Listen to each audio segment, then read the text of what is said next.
Just bringing you back for now for, I suppose, part two of the linear tracks. Mr. Indecisive has finally worked out what he's doing now, and although I probably already knew what I was going to do anyway, but I just didn't let you guys in on what I was going to do. As I left you in the last video where I was cleaning up the rail itself, you can see the blocks that are on there now. So I'll just fill you in what I'm up to first, and I'll just go for a little bit of a breakdown of where I'm going with it. So what I've done is I've reballed the linears themselves. So I brought the replacement balls, the original size. I can't recall what it is off in metric size, but I think it's something like 732s from memory now. I'd have to sort of confirm that, but of course that'll vary from linear to linear. But the size that I needed, being a metric size, but actually finished up being an imperial size, which is I'd consider it's a Japanese part, but the ball bearings are actually an imperial size. So what I've done is I've cleaned up the rail, finished up cleaning up the rail. So as you guys could see, as for the last video, everything's as good as it could be. I did talk about a little bit about the fact that the rail plus the machine was in fairly well conditioned. Just the outside of it was a bit average. That's about the only reason I've decided to go through the whole resto of repainting everything. And plus, I don't really like the green colour anyway.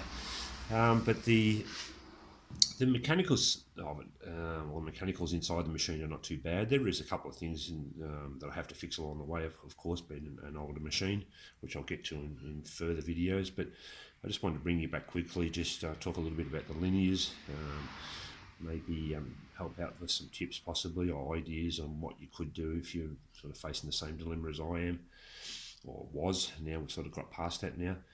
As you can probably see at the top there, you can see black and green block up the top there, and the one in the middle is the matching one that the Highwind rail and block is replacing, which I'll bring over shortly.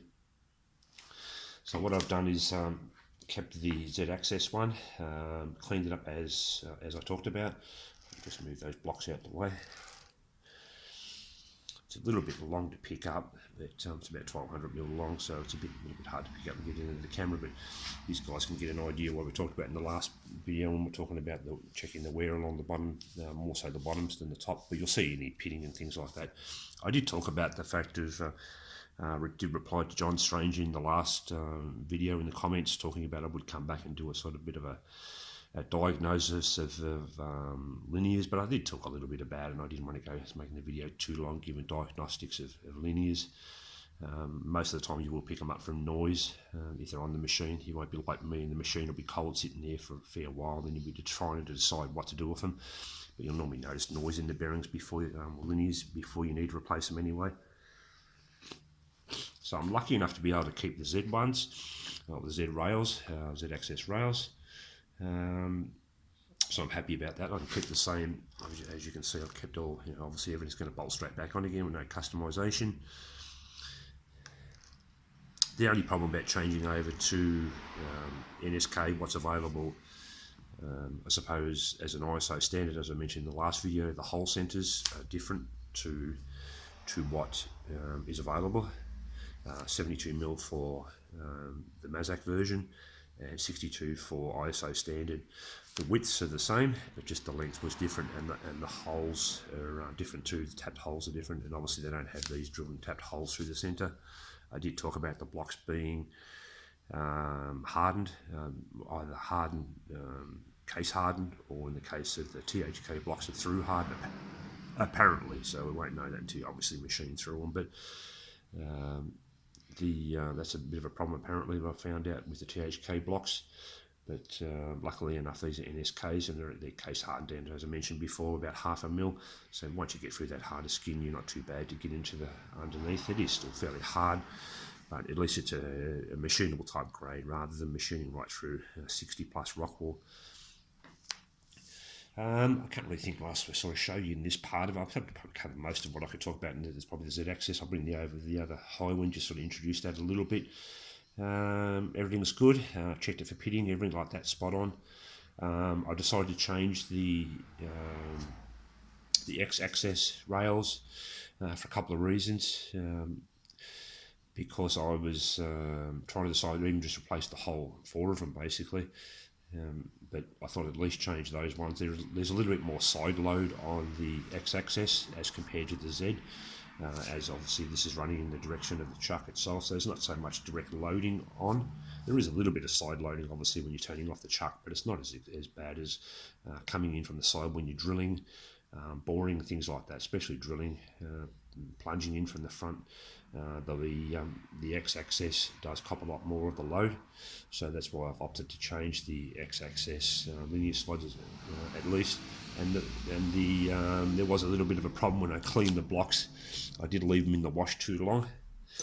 My fault.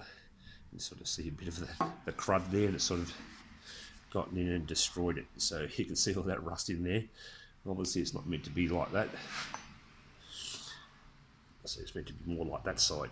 So obviously it must have been sitting in a bad spot, and it's just the, even though it's a water-based cleaning solution that I use in my parts washer, it's still fairly aggressive. So that's something I've learned, unfortunately, a bit of an expensive lesson. But there was the fact that I was going to change these anyway. There's a few other things on them that were a problem. Obviously you can't really use those surfaces, but there was a point where I was just cleaning it just to have a look at them more so. I never really planned on reusing them. It was just already right from the start. I'm just going to take them off and replace them.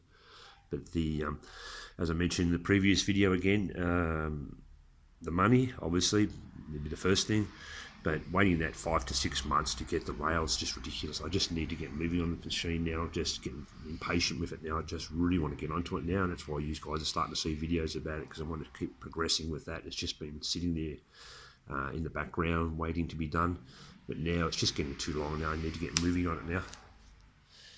So I'll just pause you a second and I'll bring over the Highwind rail, and I'll just go for a little bit of an intro on that one. Probably the first thing you'll notice with the Highwind, they have a different profile to the rail itself. The NSKs, being an older NSK now, they're actually not even this style anymore with this dual groove. They have a different style again. But every manufacturer has their different profile. There's no ISO standard for the actual rails themselves. The only thing you have an ISO standard for is the bolt centers, that's all. But everyone has their own variation of how they want to make their rails, and that changes obviously as years go by. So obviously this is a brand new Highwind in the nice Christmas colour. It's obviously been bought brand new, which is good. So it's a nice smooth running block. Just looking at the tech, looking up online at the tech information about the load, because I was a bit concerned of not knowing the brand itself. Highwind, I do know of these linear rails. I've seen them on different machines over the years, and I've used them in, not so much myself purchased them, but when I've been doing machine rebuilds or machine builds in my previous jobs that I've done, the Highwind rails have been used a lot in a lot of machines. You do notice them, but you never really think much about them until you have to buy them yourself. But the rating on this actual block itself, so just one single block in this profile, exactly this rating for this block itself and rail combination has a rating of 9 metric ton, which is fairly high, and that's just for one block. So there's 4 per, I suppose, access, I suppose you could say. So you have 2 on each rail. So it's you've got a combination of 36 ton. I don't know whether I believe that or not, but even if you took 50% of that, that's still pretty good anyway. Even 18 ton or even 10 ton, you'd be thinking that's not too bad. Because I wasn't really sure about the Highwinds. I didn't know the tech on them, so I thought I'd better look up online and find a bit more information about them before I decided to buy them. I knew there wouldn't be too much drama, but I just put that thought in your mind, will it be okay, that's all. I know the NSK ones will be perfect because they're already for the original installation, but I just wasn't sure with the Highwind, and being this is the ones at the back of being the ZXS is the lower track, as I mentioned before, so this sits on the bottom and this one sits on above, obviously. So you've got this ZXS running in the length of the machine, and then you've got the X-axis sitting on top of this rail itself, which is running across the face of the truck. As I've mentioned, the bolt centers. So as you can see, straight away the problem with the bolt centers. That's why I was a bit reluctant to go local supply. Local supply being ISO standard. So you can see that those bolt centers, the difference. So they're 5mm further in. 62, same as the ones at the back. And these are 72. So that's a problem straight away. The other thing is too, the oil feed is the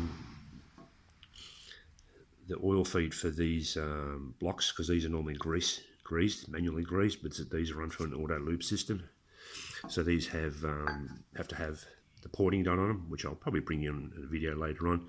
I have to report the holes, so basically bore through into the block and bring in the oil line. So that little hole you can see on the bottom there is the oil feed hole. So on one side or the other, depends on which way it bolts on, I have to drill down, drill across, and then drill through the end and pick up the center, pick up the oil feed from the center.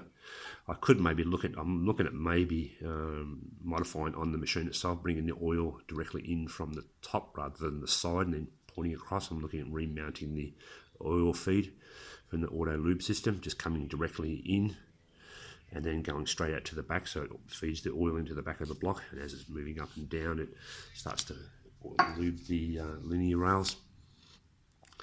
That's pretty much most of what I have to do. Other than that, I have to re-drill some holes, obviously. These are M10s in there now, which is not too bad. Probably a bit better than M8s. So on one side you can see these are a different combination. M12's this side and M8's on the other side. So I'll just flip that over. So these ones come in from the bottom and these ones come in from the top. On one side only, so there's one side I have to modify. So that's part of it. Well, I'll bring you in on that anyway. I'll bring that part into you later on when I'm doing those some machining. What I'm going to do on the actual blocks and the actual the turret mount, I suppose you could call it, because this is where the actual turret mounts on top of the plate. This is the area where the turret bolts on. So you have your rotating turret for your tool changer. Sits on top of this, so that'll all make sense as we go through it. I tried to make this video too long, would have been talking a little bit too long already.